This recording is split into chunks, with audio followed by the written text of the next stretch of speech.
उपमुख्यमंत्री अजित पवारांनी पुण्यातल्या मेट्रोच्या कामाची पाहणी केलेली आहे। सकाळी 6 वाजता त्यांनी प्रत्यक्ष कामाच्या ठिकाणी जाऊन मेट्रोच्या एकंदरीतच कामाचा आढावा घेतलाय। बाणेर, आरबीआय चौक, संचेती हॉस्पिटल या ठिकाणी स्वतः जात मेट्रोच्या कामांची त्यांनी पाहणी केली आहे। यावेळी मेट्रोचे सर्व अधिकारी उपस्थित होते।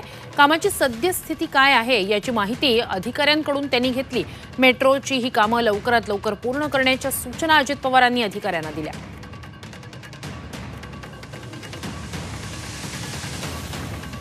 तर आज एकीकडे पंतप्रधान मोदी यांच्या दौऱ्यादरम्यान मेट्रोच्या कामाचं भूमिपूजन होणार आहे। स्वतः मेट्रोनं पंतप्रधान प्रवासही करणार आहेत।